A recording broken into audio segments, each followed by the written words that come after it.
ये कहानी है एक छोटी सी बच्ची की जिसको बहुत गुस्सा आता था, बात बात पे गुस्सा आता था। और जब उसको गुस्सा आता था तो वो ये नहीं देखती थी कि उसके सामने कौन है, और जो उसके मन में आता था वो सब बोल देती थी। कई कई बार तो वो कुछ चीजें उठाती और जमीन पे फेंकती और तोड़ देती। तो उसके माँ बाप बहुत परेशान हो गए, उनको समझ नहीं आ रहा था कि वो क्या करे। उन्होंने बहुत कोशिश करी उस बच्ची को समझाने की अलग अलग तरीके से, लेकिन वो बच्ची समझ ही नहीं रही थी।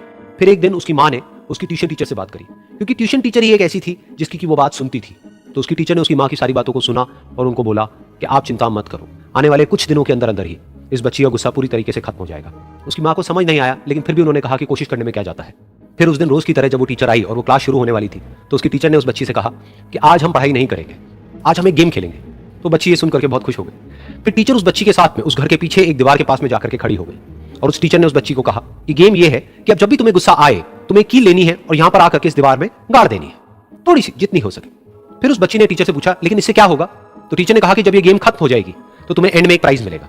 फिर उस बच्ची ने बिल्कुल वैसा ही किया जैसे कि उस टीचर ने कहा था, यानी कि अब उसको जब भी गुस्सा आता तो वो जाती और जाकर के एक कील उस दीवार में गाड़ देती।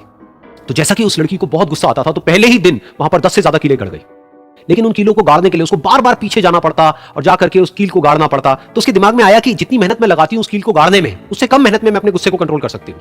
अगले दिन 8 कीलें गड़ी, उसके अगले दिन 6, फिर 4, फिर 3, फिर 2, फिर 1। फिर एक ऐसा भी दिन आया जब एक भी बार उसको गुस्सा नहीं आया और एक भी कील उस दीवार में नहीं गड़ी, और वो बच्ची बहुत खुश हो गई।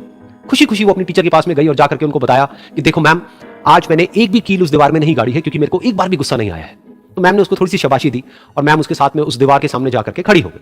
अब मैम ने उस बच्ची को कहा कि गेम अभी खत्म नहीं हुई है, अब तुम्हें क्या करना है कि जिस भी दिन तुमको बिल्कुल भी गुस्सा नहीं आता है उस दिन के एंड में तुम एक कील को इस दीवार से निकाल दोगी। तो बच्ची ने वैसा ही किया, लेकिन क्योंकि कीलें बहुत ज्यादा थी तो 1 महीने से भी ज्यादा टाइम लग गया उन सारी कीलों को बाहर निकलने में। लेकिन एक दिन ऐसा भी आया जब सारी कीलें उस दीवार से बाहर निकल गई। फिर वो बच्ची बहुत ही खुश होकर के अपनी टीचर के पास में गई और जाकर के बोला कि अब उस दीवार में एक भी कील नहीं है। तो उसकी टीचर उस बच्ची के साथ में उस दीवार के सामने जाकर के खड़ी हुई, उसने देखा कि एक भी कील नहीं है दीवार में। फिर उसको उसकी एक फेवरेट चॉकलेट गिफ्ट करी और बोला कि तुम इस प्राइज को जीत गई हो। बच्ची बहुत ही खुश हो गई। फिर टीचर ने उस बच्ची से पूछा कि क्या तुमको इस दीवार में कुछ नजर आ रहा है? तो बच्ची ने कहा नहीं मैम, इसमें तो कुछ भी नहीं है, सारी कीलें निकल चुकी है। तो उस टीचर ने कहा एक बार ध्यान से देखो, शायद कुछ नजर आए। तो उस बच्ची ने दोबारा देखा और कहा वो जो कीलें मैंने गाड़ी थी उसके कुछ निशान मुझे नजर आ रहे हैं दीवार में। जब बच्ची ने ये देख लिया, फिर उसकी मैम ने उस बच्ची को कहा जैसे तुमने इस दीवार में कील गाड़ी और अब तुम उस कील को तो निकाल सकती हो लेकिन उसके निशान को नहीं मिटा सकती, ठीक इसी तरह से होता है जब तुम गुस्सा करती हो। जब तुम गुस्सा करती हो अपने माँ बाप पे या किसी पे भी, तो उनके दिल पर चोट लगती है, उनको दर्द होता है और वहां पर एक निशान रह जाता है। उस निशान को तुम चाह करके भी हटा नहीं सकती, फिर चाहे तुम उनसे जितना मर्जी माफी मांग लो। ये सुनकर बच्ची को अपनी गलती का एहसास हुआ और वो रोने लगी और वो भागती हुई गई और अपनी माँ के पास में जाकर के उनसे गले लग गई और अपनी माँ को बोली कि मम्मा, मैं आज के बाद कभी गुस्सा नहीं करूंगी, मुझे समझ आ गया मैंने क्या गलती करी। और उस दिन के बाद उस बच्ची ने कभी गुस्सा नहीं किया।